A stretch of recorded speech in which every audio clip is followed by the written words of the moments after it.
بلغ العلا بكماله كشف الدجى بجماله حسنت جميع خصاله صلوا عليه وآله سورة يوسف بدار حكمة لقمان ما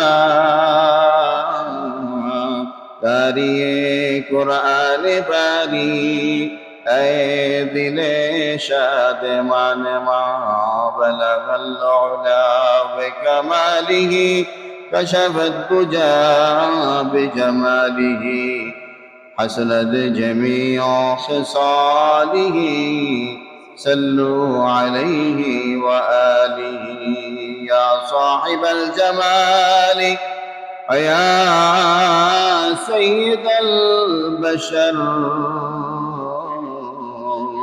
من وجهك المنير لقد نور القمر بلغ العلا بكماله كشف الدجى بجماله حسنت جميع خصاله صلوا عليه وآله আলহামদুলিল্লাহ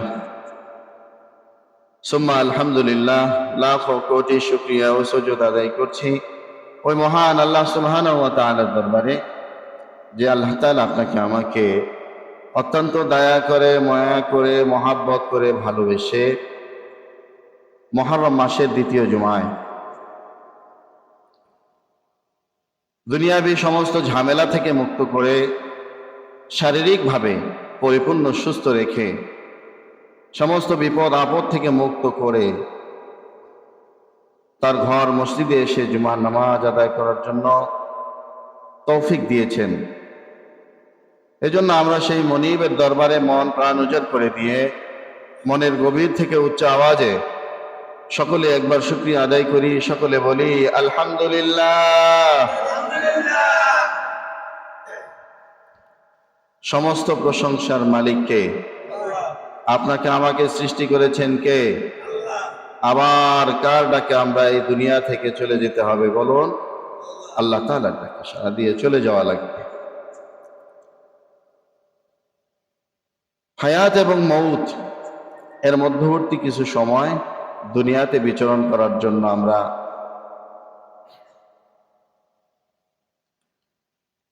কত পেরেশানি পোহাতে হচ্ছে, কত লাঞ্ছনা গঞ্চনা, রোদে পোড়া বৃষ্টিতে ভেজা। এমনকি যে আল্লাহ তাআলা আপনাকে আমাকে দয়া করে মায়া করে পৃথিবীতে পাঠিয়েছেন, এত সুন্দর অবয়ব দিয়ে আপনাকে আমাকে সৃষ্টি করেছেন, যিনি আপনাকে আমাকে খাওয়ান পড়ান রিজিক দান করেন, আবার এই দুনিয়ার শেষে অনন্তকাল অনাদি যেখানে একবার ঢুকলে আর কখনো বের হওয়া লাগবে না, এই দুনিয়াটা ক্ষণস্থায়ী, আখিরাতের জিন্দেগি হলো চিরস্থায়ী। ওই আখিরাতে চিরস্থায়ী জিন্দেগিতে যদি আপনি বসবাস করতে চান, দুনিয়াতেও আপনি বসবাস করছেন, তাহলে এই দুনিয়াতে বাস করার জন্য আপনি হায়াত পাচ্ছেন 60 বছর 70 বছর 80 বছর এইরকম। কিন্তু তারপরও একটা অট্টালিকা, একটা বাড়ি, 3 তলা 5 তলা 10 তলা বাড়ি বানানোর জন্য আমরা পেরেশান হয়ে যাই। অথচ যেখানে অনন্তকাল অনাদি আপনাকে আমাকে থাকতে হবে, সেই জায়গার জন্য আমরা কতটুকু করতে পেরেছি, আমরা কতটুকু সম্বল তৈরি করেছি। তো আল্লাহ তাআলা আপনাকে আমাকে সে আখিরাতে যেহেতু অনাদি অনন্তকালের জন্য থাকতে হবে, সেখানেও একটি ঘরের দরকার আছে না নাই? আছে। আল্লাহ রাব্বুল আলামিন বলে, বান্দারে তোমরা যেখানে অনাদি অনন্তকালের জন্য থাকবা, যেখানে একদিন প্রবেশ করলে আর কোনোদিন বের হইতে চাইবা না, যেখানকার নিয়ামত দুনিয়ার কোনো সাধারণ নিয়ামতের মতো নয়।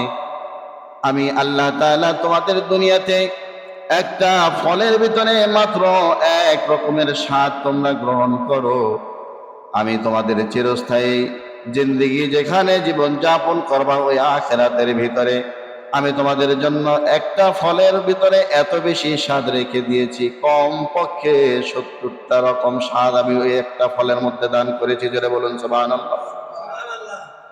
আল্লাহ তাআলা বলেন, বান্দারে এরকম একটা দুইটা নয়, অসংখ্য অগণিত নিয়ামত আমি তোমাদের জন্য ওই আখিরাতে রেখে দিয়েছি। শুধু তাই নয়, তোমাদের বসবাসের জন্য আমি আল্লাহ তাআলা জান্নাতের ভিতরে জান্নাতুল ফিরদাউস তোমাদের জন্য রেখে দিয়েছি। জোরে বলুন সুবহানাল্লাহ।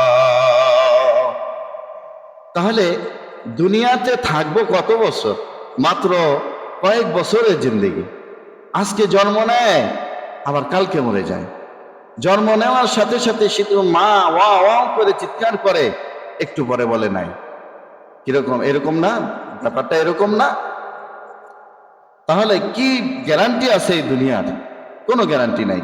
তাহলে যে দুনিয়ার কোনো গ্যারান্টি নাই, যেমন চায়না মাল, আপনি যদি চায়না কোনো ইলেকট্রনিক্স পণ্য কিনতে যান, তাহলে ইলেকট্রনিক্স পণ্য কিনতে গেলে চায়না মালের কোনো গ্যারান্টি দেয়? কি বলেন, কোনো গ্যারান্টি দেয় নাকি? দেয় না। তাহলে দেখেন, এই যে চায়না মালের গ্যারান্টি না দেওয়ার কারণে দেখা গেল অনেক সুন্দর একটা প্রোডাক্ট আপনার হাতে তুলে দেয়, যার ভিতরে যেই প্রোডাক্টটি আপনাকে দিল, এই প্রোডাক্টটির মাধ্যমে আপনি অনেক বেশি উপকৃত হতে পারেন, কিন্তু এই প্রোডাক্টটির কোনো গ্যারান্টি না থাকার কারণে প্রোডাক্টটির মাত্র সামান্য দাম মাত্র মূল্যে আমরা এই প্রোডাক্টটি ক্রয় করতে পারি। কি বলেন, ঠিক কিনা? আর জাপানি প্রোডাক্ট, জার্মানি প্রোডাক্ট, তাইওয়ানের প্রোডাক্ট, এই সমস্ত প্রোডাক্ট, এক একটা প্রোডাক্টের দ্বারা বিশাল কোনো কাজ আমি হাসিল করতে পারি না, দেখা গেল সামান্য কিছু কাজ, কিন্তু এটার একটা গ্যারান্টি দিয়ে দেয়, এটার দাম বেশি। কি বলেন, ঠিক না? তাহলে আল্লাহ তাআলা আপনাকে আমাকে হায়াত দিয়েছেন, এই হায়াতের কোনো গ্যারান্টি নাই, নিশ্চয়তা নাই বান্দা তুমি এতদিন বাঁচবা, তোমাকে এতদিন বাঁচিয়ে রাখবো। তাহলে এই যে আপনার আমার হায়াতে জিন্দেগির যে গ্যারান্টি নাই, তাহলে এই হায়াতটার দামও তো এরকম চায়না প্রোডাক্টের মতোই আমাদের দেওয়ার দরকার ছিল। কি বলেন, ঠিক কিনা? কিন্তু না, আমরা সেটা করছি না। আমরা এই নকল প্রোডাক্ট ক্রয় করে নকল জিন্দেগির পিছনে আমরা দৌড়াতে গিয়ে আমাদের আসল জিন্দেগি আমরা নষ্ট করে ফেলছি। যেটা বলুন, ঠিক কিনা? তাহলে এই নকল দুনিয়ার পিছনে দৌড়াবেন নাকি আখিরাতের দিকে দৌড়ানোর দরকার আছে? কি বলেন, দৌড়ানোর দরকার আছে কিনা? সম্মানিত উপস্থিতি, পবিত্র কোরআনুল কারীম থেকে 1, 2, 3 সূরা বাকারার 1, 2, 3 এই তিনটি আয়াত তেলাওয়াত করেছি। সেই তেলাওয়াতের আয়াতের মধ্য থেকে সংক্ষিপ্ত কিছু কথা বলার জন্য চেষ্টা করব। আমা তৌফীকি ইল্লা বিল্লাহ। এই কোরআনুল কারীম কার বিধান? বলেন, কার বিধান? আল্লাহ তাআলার বিধান। এমন একটি বিধান যে বিধানের মধ্যে কোনো ভুলের লেশমাত্র নাই, কোনো রকম সন্দেহ নাই। কেমন কোরআন? যেই কোরআনের মধ্যে, এই কোরআনুল কারীম এটা কোনো বিজ্ঞানের বই না। বলেন, এটা কোনো বিজ্ঞানের বই না। এটা কোনো ধর্ষণের বই, এটা কোনো দর্শনের বই নয়, এটা কোনো কবিতার বই নয়। অথচ কোরআনুল কারীমের মধ্যে কবিতার মতো এইরকম ছন্দে ছন্দে তেলাওয়াত করার মতো অনেক সূরা আছে। কি বলেন, আছে না? আছে কি না? কোরআনুল কারীম এটা বিজ্ঞানের বই নয়, অথচ এটার মধ্যে বিজ্ঞানের কথা আছে। কোরআনুল কারীম এটা কোনো দর্শনের বই নয়, অথচ এই কোরআনুল কারীমের মধ্যে দর্শনের কথা আছে। কি বলেন, ঠিক না? কোরআনুল কারীম এটা কোনো গল্পের বই নয়, অথচ আল্লাহ তাআলা কোরআনুল কারীমের মধ্যে অসংখ্য নবী রাসূলদের গল্প আল্লাহ তাআলা তুলে ধরেছেন। জোরে বলুন সুবহানাল্লাহ। তাহলে এই কোরআন দামি নাকি বেদামি? দামি। এই কোরআনুল কারীম এমন একটি গ্রন্থ, আল্লাহ রাব্বুল আলামিন বলেন, বান্দা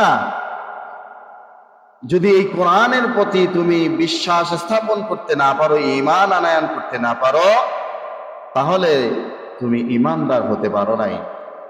তাহলে কোরআনুল কারীমের মধ্যে যা কিছু আছে সবকিছুর উপরে ঈমান আনা লাগবে, নাকি কোরআনুল কারীমের মধ্যে যেটা আমার জন্য সুবিধা, আমার রাষ্ট্রের জন্য সুবিধা, আমার সমাজের জন্য সুবিধা, আমরা সেইগুলা মানব।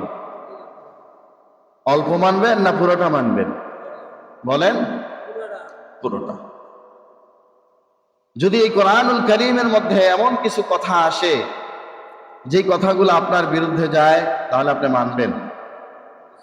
বলেন, মানবেন? যদি আপনার বাবার বিরুদ্ধে যায় কোরআনুল কারীম, আপনি মানবেন? যদি আপনার রাষ্ট্রের বিরুদ্ধে যায়, তাহলে কি মানবেন? কথা বলেন না কেন? মানবেন না? মানা লাগবে? মানা লাগবে।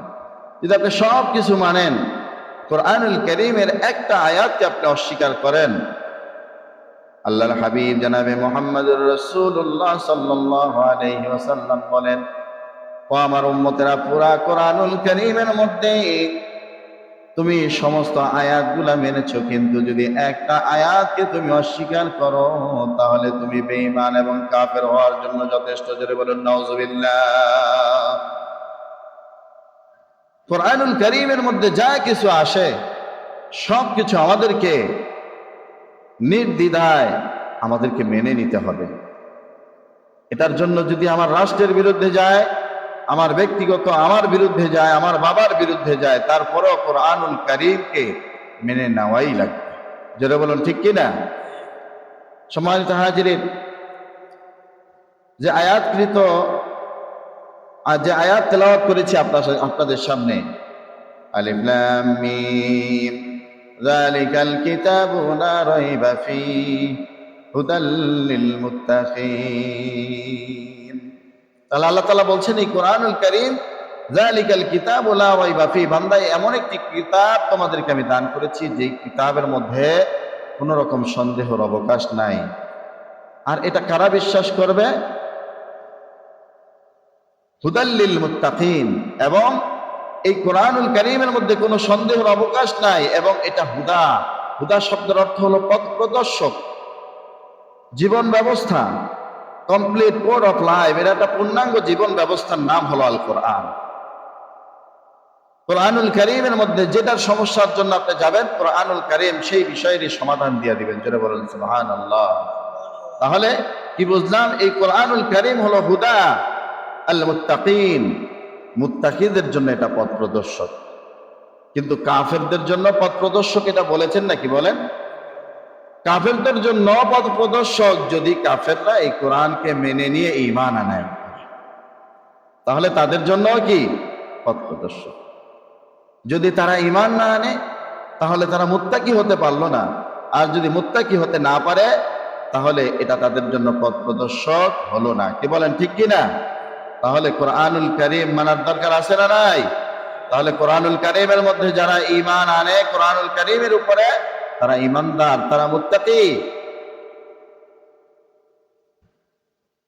তো আল্লাহ তাআলা পরের আয়াতের মধ্যে এই মুত্তাকিদের পরিচয় তুলে ধরেছেন। মুত্তাকিদের কয়েকটা গুণ থাকবে।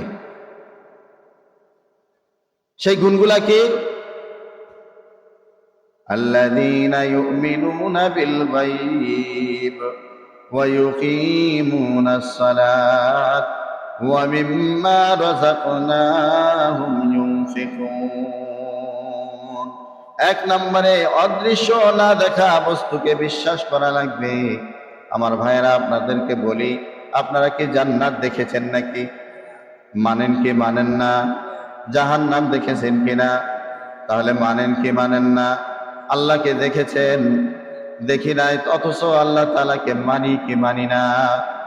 আল্লাহ রাব্বুল আলামিন বলে, বান্দারে জান্নাত দেখো নাই, জান্নাতকে মানা লাগবে। জান্নাত জাহান্নাম দেখো নাই, জাহান্নামকে মানা লাগবে। আমি আল্লাহ সুবহানাহু ওয়া তাআলাকে দেখো নাই, আমি আল্লাহকে এক আল্লাহ হিসাবে মেনে নেওয়া লাগবে। অর্থাৎ হলো আল্লাযীনা ইউমিনুনা বিল গায়ব, অর্থাৎ অদৃশ্য না দেখা বস্তুর উপরে বিশ্বাস স্থাপন করা লাগবে। যখন না দেখা বস্তুর উপরে বিশ্বাস স্থাপন করবা, এরপরে বান্দারে তোমার উপরে দায়িত্ব হলো ওয়া ইউকিমুনাস সালাত। যখন আমি আল্লাহ রাব্বুল আলামিনকে না দেখার পরেও আমাকে মেনে নিবা আমি আল্লাহ এক। যখন আমার জান্নাত না দেখার পরেও মেনে নিবা জান্নাত আছে। যখন আমার জাহান্নাম না দেখার পরেও মেনে নিবা যে জাহান্নামে কাজ করলে জাহান্নামে জ্বলা লাগবে। এই বিশ্বাস যখন স্থাপন করবা, বান্দারে তোমাদের জন্য কর্মসূচি হলো ওয়ায়ুকিমুনাস সালাত। আমি রব্বুল আলামিন যে তোমাদের জন্য 5 ওয়াক্ত নামাজ নির্ধারণ করে দিয়েছি। আমি আল্লাহ তাআলাকে সিজদা দেওয়ার জন্য 5 ওয়াক্ত নামাজ নির্ধারণ করে দিয়েছি। তুমি নিজে 5 ওয়াক্ত নামাজ পড়বা এবং তোমার আত্মীয় স্বজন পরিজন, তোমার সন্তান স্ত্রী যারা আছে তাদেরকেও এই নামাজের জন্য দাওয়াত দিবা, অর্থাৎ নামাজ কায়েমের আন্দোলন করবা। তাহলে মুত্তাকি হওয়ার পরে কয়টা কাজ পেলাম আমরা? 2টা। কয়টা পেয়েছি? ঘুমাইতেছেন আপনারা? জোরে বলেন, কয়টা পেয়েছি? 2টা। 3 নাম্বার আরেকটা কর্মসূচি আছে, ওয়া মিম্মা রাযাকনাহুম ইউনফিকুন। বান্দারে শুধু নামাজ পড়লে হবে না, জান্নাতের উপরে ঈমান আনলে হবে না, জাহান্নামের উপরে ঈমান আনলে হবে না, আমি আল্লাহ তাআলার উপরে ঈমান আনলে হবে না। নামাজ কায়েম করবা, শুধু তাই নয়, ওয়া মিম্মা রাযাকনাহুম ইউনফিকুন। আমি আল্লাহ তাআলা তোমাদেরকে এই রিজিক দিয়েছি, ওই রিজিক থেকে তোমাদেরকে খরচ করা লাগবে, দান করা লাগবে। জোরে বলুন সুবহানাল্লাহ। আল্লাহ তাআলা সবাইকে সম্পদশালী করেন না, সবাইকে অর্থবিত্ত দান করেন না, সবাই কোটি টাকার মালিক হতে পারে না, সবাই 5 তলা 10 তলার বাড়ির মালিক হতে পারে না। কি বলেন, পারে? পারে না। তাহলে আল্লাহ তাআলা আপনাকে দান করেছেন, এই রিজিক কে দিয়েছেন বলেন? কে দিয়েছেন? আল্লাহ তাআলা দিয়েছেন। তাহলে অন্যকে দেন নাই, আপনাকে দিয়েছেন। এজন্য শুকরিয়া আদায় করার দরকার আছে না নাই? আপনি দেখেন, কেন শুকরিয়া আদায় করবেন না? হয়তো বা আল্লাহ তাআলা আপনাকে সম্পদ দেয় নাই, কিন্তু আপনাকে কত সুন্দর 2টা হাত দিয়েছে, পা দিয়েছে, চোখ দিয়েছে, মেধা প্রজ্ঞা দান করেছে, আপনার জবান দিয়েছে। এই জবান দ্বারা আপনি কথা বলতে পারেন, চোখ দ্বারা আপনি দেখতে পারেন, পা দ্বারা আপনি হাঁটতে পারেন, হাত দ্বারা ধরতে পারেন। এই যে অঙ্গ প্রত্যঙ্গগুলো আল্লাহ তাআলা আপনাকে দান করলো, যদি আপনাকে আল্লাহ তাআলা যদি অঙ্গ প্রত্যঙ্গ বিশেষ করে বেশি কিছুর দরকার নাই, যদি আপনাকে আল্লাহ তাআলা 2টা পা না দিত, তাহলে আপনি কোনো কর্ম করে খেতে পারতেন? বলেন, ভিক্ষা করা ছাড়া কোনো উপায় ছিল? জোরে বলেন, ভিক্ষা করা ছাড়া কোনো উপায় ছিল নাকি? ভিক্ষা করা ছাড়া কোনো উপায় ছিল না। সেই জন্য আল্লাহ তাআলা আপনাকে সম্পদশালী করেছেন, এই সম্পদ থেকে আল্লাহর রাস্তায় খরচ করা লাগবে। যদি আল্লাহর রাস্তায় খরচ করেন, দান করেন, এর দ্বারা লাভ হবে না লস হবে? বলেন, লাভ হবে। হযরত দারুল কুতনির ভিতরে একটি হাদিস আছে, হযরত আনাস রাদিয়াল্লাহু তাআলা আনহু থেকে হাদিসটি বর্ণিত। একটা ঘটনা বলি আপনাদেরকে, শুনেন। আল্লাহর নবী জনাবে মুহাম্মদুর রাসূলুল্লাহ সাল্লাল্লাহু আলাইহি ওয়াসাল্লাম তৎকালীন সময় দুনিয়াতে জীবিত, মদিনায় অবস্থান করছেন আল্লাহ রাসূল সাল্লাল্লাহু আলাইহি ওয়াসাল্লাম। একজন সাহাবী আল্লাহ রাসূল সাল্লাল্লাহু আলাইহি ওয়াসাল্লামের কাছে এসে বলতেছেন, ইয়া রাসূলুল্লাহ, আমার বাড়িটা আর আমার পাশের যে বাড়িটা, পাশাপাশি 2টা বাড়ি আমাদের। আমার পাশের বাড়ির যেই লোকটা উনি হলো ইহুদি, আর আমি যেই বাড়িতে বসবাস করছি ঠিক ওই বাউন্ডারিতে একটি খেজুর গাছ আছে। জোরে বলেন, কি আছে? সবাই বলেন, কি আছে? খেজুর গাছ আছে। আর এই খেজুর গাছটি হলো ইহুদির। খেজুর গাছটি কার? ইহুদির। ইয়া রাসূলুল্লাহ, ইয়া হাবিবাল্লাহ, আমার 2টা সন্তান, তারা ছোট্ট বাচ্চা মানুষ। ইহুদির খেজুর গাছে যখন খেজুর ধরে, যেহেতু খেজুর গাছটা আমার বাড়ির দিকে ঝুঁকা রয়েছে, তখন ইহুদির ওই খেজুরের গাছ থেকে আমার বাড়িতে যখন খেজুর পড়ে, আর এই খেজুরগুলো আমার বাচ্চারা খেয়ে ফেলে। বাচ্চা মানুষ, এরা হলো নাবালক মানুষ, অবুঝ মানুষ। এদেরকে আপনি এখন এক কথা বলবেন, দেখবেন অনেক সময় বাচ্চাদের কারণে আমরা বিভিন্ন সময় পারিবারিকভাবে প্রতিবেশীদের সাথে আমরা ঝগড়া বিবাদে লিপ্ত হই।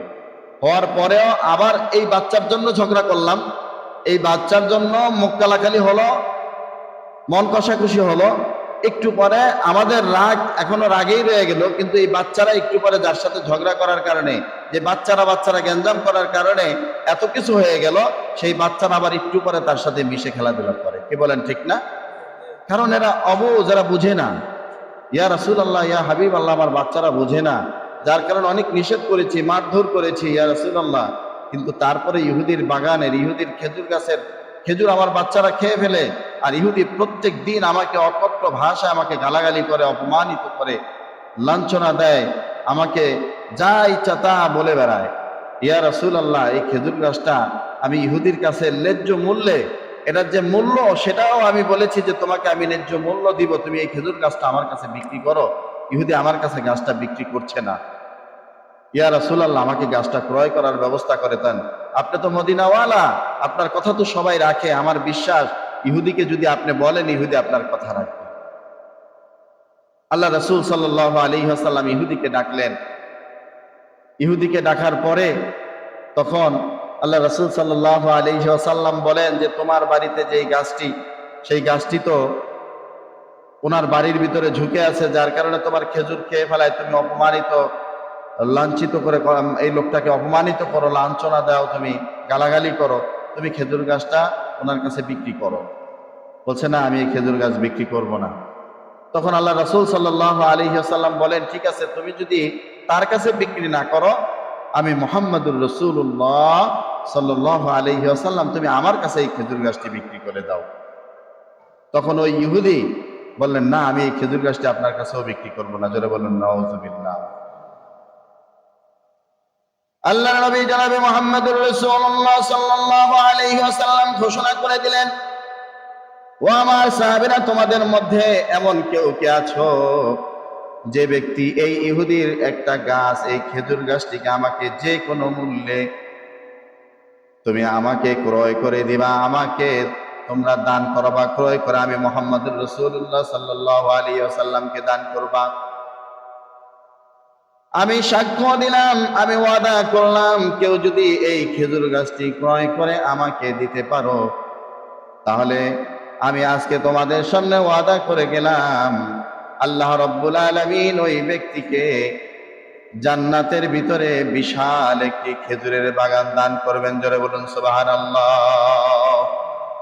বলে শুধু তাই নয়, আমি এটারও গ্যারান্টি দিচ্ছি, যে ব্যক্তি আমাকে এই খেজুর গাছটি ক্রয় করে দিতে পারবা, ওই ব্যক্তি এবং আমি মুহাম্মাদুর রাসূলুল্লাহ সাল্লাল্লাহু আলাইহি ওয়াসাল্লাম জান্নাতের ভিতরে পাশাপাশি অবস্থানে একই জান্নাতের ভিতরে থাকবো। জোরে বলুন সুবহানাল্লাহ। আল্লাহ রাসূল সাল্লাল্লাহু আলাইহি ওয়াসাল্লাম ইহুদির কাছে গাছ ক্রয় করতে চাইলেন, ইহুদি দিলেন না, ইহুদি বিদায় নিয়ে চলে গেলেন। আল্লাহ রাসূল সাল্লাল্লাহু আলাইহি ওয়াসাল্লামের একজন সাহাবী, তৎকালীন সময়ের সবচাইতে ধনাঢ্যবান ব্যক্তি, যার নাম হলো হযরতে আবু দাহদা রাদিয়াল্লাহু তাআলা আনহু। আবু দাহদা রাদিয়াল্লাহু তাআলা আনহু বলেন, ইয়া রাসূলুল্লাহ, ইয়া হাবিবাল্লাহ, একটু আগে আপনি যেই ঘোষণা দিয়েছেন, এই ঘোষণাটি কি আমার ব্যাপারেও কার্যকর হবে নাকি? আল্লাহ রাসূল সাল্লাল্লাহু আলাইহি ওয়াসাল্লাম বলেন, আবু দাহদা রে, হ্যাঁ, যে কেউ আমার সাহাবীর মধ্যে যদি গাছটি ক্রয় করে দিতে পারে, ওই মর্যাদা তাকে আল্লাহ তাআলা দান করবেন। জোরে বলুন সুবহানাল্লাহ। হযরত আবু দাহদা রাদিয়াল্লাহু তাআলা আনহু দৌড়ায় চলে গেলেন ওই ইহুদির বাড়িতে। ইহুদির বাড়িতে যায় ইহুদির হাত ধরলেন, ভাই, তোমার যে একটি খেজুর গাছ, তুমি কি আমাকে চিনো নাকি? আমি কে? বলে তো, বলছে, হ্যাঁ, তুমি তো আবু দাহদা, দাহদার বাবা, তুমি আবু দাহদা। বলে, তুমি আমার সম্পদ সম্পর্কে জানো নাকি? বলে, হ্যাঁ, তাও তো জানি। বলে, কি আছে বলো তো? বলছে, মদিনার মধ্যে তোমার 600 খেজুরের বাগান, 600 গাছের একটি খেজুরের বাগান আছে, যেই খেজুরগুলা তোমার বাগানের খেজুরের দাম মদিনার মধ্যে সবচাইতে বেশি। জোরে বলুন সুবহানাল্লাহ। তোমার খেজুরের স্বাদ মদিনার অন্যান্য খেজুরের বাগানের যেই খেজুর, এই খেজুরের চাইতে তোমার বাগানের খেজুরের স্বাদও বেশি। তোমার খেজুরের বাগানের খেজুরগুলা অনেক মিষ্টি, সুমিষ্টি হয়, এবং তোমার খেজুরের বাগানের মধ্যে একটি ঝর্ণা আছে, একটি কূপ আছে, যেই কূপের পানি মিষ্টি। ওই কূপের পানিগুলা মানুষ খাওয়ার জন্য সিরিয়াল ধরে। জোরে বলুন সুবহানাল্লাহ। শুধু তাই নয়, আবু দাহদা, তোমার বাড়ি, তোমার ওই খেজুরের বাগানের মধ্যে একটি বাগান বাড়ি আছে, একটি কাঠের দোতলা বাড়িও আছে, যেই বাড়ির মধ্যে তুমি বসবাস করো। হযরত আবু দাহদা রাদিয়াল্লাহু তাআলা বলেন, ভাই, তুমি তো সবই জানো, তাহলে তোমাকে আমি বলি, তুমি তোমার ওই খেজুর গাছটি আমার কাছে বিক্রি করো। আমার জীবনের যত সম্পদ, ওই 600 গাছের খেজুরের বাগান এবং ওই খেজুরের বাগানের মিষ্টি পানির কূপ, এবং আমার যে খেজুর বাগানের মধ্যে দোতলা বসত বাড়ি আছে, ওই বাড়ি যা কিছু দেখছো, তুমি যদি আমাকে এই খেজুর গাছটি দান করো, এই খেজুর গাছটি যদি তুমি আমাকে দাও, এই একটি খেজুর গাছের বিনিময়ে আমি তোমাকে ওই 600 গাছের খেজুর বাগান দান করে দিব। জোরে বলুন সুবহানাল্লাহ। ইহুদি বলতেছে, তুমি কি পাগল হয়ে গেছো? আবু দাহদা, তোমার মাথা কি ঠিক আছে? তোমার খেজুরের বাগান তো এমন বাগান, আমাদের খেজুর বাগানে ফসল ধরে একবার, আর তোমার খেজুরের বাগানে ফসল ধরে 12 মাস। ধরে বলুন সুবহানাল্লাহ। এত দামি, এত দামি। বর্ণনা এসেছে হাদিসের ভিতরে যে বর্তমানে মুফাসসিরিনে কেরাম তারা বলেন হিসাব করে যে আবু দাহদা রাদিয়াল্লাহু তাআলা আনহুর এক একটা খেজুর গাছের মূল্য বর্তমান সময় এমন, এক একটা খেজুর গাছ বিক্রি করে এক একটা প্রাইভেট কার কিনা যাবে। জোরে বলুন সুবহানাল্লাহ। তৎকালীন সময়ে আবু দাহদা রাদিয়াল্লাহু তাআলা আনহু ছিলেন এরকম বড় ব্যবসায়ী, বড় ধনাত্মবান ব্যক্তি। তখন ওই ইহুদি বলছে, ঠিক আছে, তুমি কি কথায় ঠিক আছো? আবু দাহদা রাদিয়াল্লাহু তাআলা আনহু বলেন, হ্যাঁ আমি কথায় ঠিক আছি। তাহলে ঠিক আছে, এবার স্বাক্ষর করো, ওয়াদা করো। হ্যাঁ ঠিক আছে, আমরা ওয়াদাবদ্ধ হলাম, আজকের থেকে এই খেজুরের গাছের মালিক আমি, এবং ওই 600 খেজুর বাগানের যেই যা কিছু আছে সব সম্পদের মালিক তুমি। জোরে বলুন সুবহানাল্লাহ। হযরত আবু দাহদা রাদিয়াল্লাহু তাআলা আনহু দৌড়ায় চলে গেলেন আল্লাহর রাসূলের কাছে, যা বলেন, ইয়া রাসূলুল্লাহ, ইয়া হাবিবাল্লাহ, আমি ওই ইহুদির কাছ থেকে একটা খেজুর গাছের বদৌলতে আমার 600 খেজুরের বাগান, আমার বাগান বাড়ি ঘর এবং মিষ্টি কূপের পানি যা কিছু আছে, একটা খেজুর গাছের বিনিময়ে আমি ইহুদিকে সব কিছু দিয়া দিছি। জোরে বলুন সুবহানাল্লাহ। আল্লাহর নবী জনাবে মুহাম্মদুর রাসূলুল্লাহ সাল্লাল্লাহু আলাইহি ওয়াসাল্লাম আসমানের দিকে তাকায় বলেন, আবু দাহদা রে, আমি দেখতে পাচ্ছি আল্লাহ রাব্বুল আলামিন তোমার এই দানের ভিতরে খুশি হইয়া মুস্কি মুস্কি হাসতেছেন, আর আল্লাহ তাআলা ফেরেশতাদেরকে তোমার জন্য জান্নাতের ভিতরে খেজুর গাছের বাগান বানানোর জন্য, খেজুর গাছ রোপণ করার জন্য দায়িত্ব দিয়ে দিয়েছেন। যারা বলুন সুবহানাল্লাহ। তাহলে এত মর্যাদা দানের মধ্যে, আল্লাহ তাআলা আপনাকে রিজিক দিয়েছে, কেন দান করবেন না? এই সম্পদকে আপনি কবরে নিয়ে যেতে পারবেন? কবরে নিয়ে যেতে পারবেন না, আপনি কেন দান করবেন না বলেন? আমরা এই জন্য আমাদের সম্পদ আমরা আল্লাহর রাস্তায় খরচ করতে চাই না, এর একমাত্র কারণ হলো আমরা মনে হয় এই দুনিয়াতে চিরজীবন বেঁচে থাকবো। জোরে বলেন ঠিক কিনা? চিরজীবন বেঁচে থাকবেন? কাফনের পকেট আছে নাকি? টাকা মরার পরে কবরের ভিতরে এইরকম ভান্ডিলে টাকা আপনার সন্তানেরা ভরে দিয়ে দিবে, কি বলেন ঠিক না? জন্মের দেওয়া দিবে, বরঞ্চ আপনি মরার মাটি দেওয়ার আগে ভাইরা ঝগড়া বিবাদে লিপ্ত হয়ে যায়, এরকম অনেক ঘটনা ঘটে না? আপনার যে রেখে যাওয়া সম্পদ, ওই সম্পদের মালিক তো আর আপনি রইলেন না মরে যাওয়ার পর, এটার মালিক আপনার সন্তানরা হয়ে যাবে। এই জন্য আপনার সন্তানরা আপনার এই সম্পদ কখনোই কবরে দিয়ে দিবে না। এই জন্য আমরা মনে করি যে আমরা মনে হয় মরবো না, এই জন্য আমরা দান করি না, কি বলেন ঠিক না? আসলেই কি বেঁচে থাকতে পারবো না? তাহলে আর না হয়তো আল্লাহ রাসূল যে কথা বলেছেন যে আল্লাহ তাআলা এত ফজিলত দান করবেন, আল্লাহ তাআলা যদি দান করে 1 টাকা দান করলে আল্লাহ তাআলা 10 টাকার সওয়াব তার আমলনামায় দিয়ে দেন। জোরে বলুন সুবহানাল্লাহ। তাহলে আল্লাহ রাসূল সাল্লাল্লাহু আলাইহি ওয়াসাল্লাম এই কথা বলছেন, এটার উপর আমাদের বিশ্বাস নাই, কি বলেন ঠিক কিনা? আরেকটা হাদিস এসছে, যাই হোক ওইদিকে না যাই, খুবই গুরুত্বপূর্ণ কথা ছিল, সময় খুব সংক্ষেপ, সেদিকে গেলাম না, আরেকদিন সেই বিষয় নিয়ে আলোচনা করবে ইনশাআল্লাহ। তো সম্মানিত হাজিরিন, যে কথা বলতেছিলাম যে আল্লাহ তাআলা আপনাকে আমাকে যা কিছু দান করেছেন, যে রিজিক দিয়েছেন, আমরা সেই রিজিক থেকে আমরা কি করব বলেন? দান করব, আল্লাহর রাস্তায় দান করব। যদি দান করতে পারেন তাহলে দুনিয়াতেও কামিয়াবি হয়ে যাব, আমরা আখিরাতেও কামিয়াবি হয়ে যাব। তাহলে আমাদের দানের হাতকে প্রসারিত করে দিব। আমার ভাইরা, দুনিয়াতে আপনি এই যে নামাজ পড়েন, রোজা রাখেন, হজ করতে পারেন, যাকাত দিতে পারেন, কবরে যাওয়ার পরে নামাজ পড়তে পারবেন, রোজা রাখতে পারবেন, মনে চাইলেই কি মক্কা মদিনায় যায় একবার হজ করতে পারবেন? বলেন পারবেন না।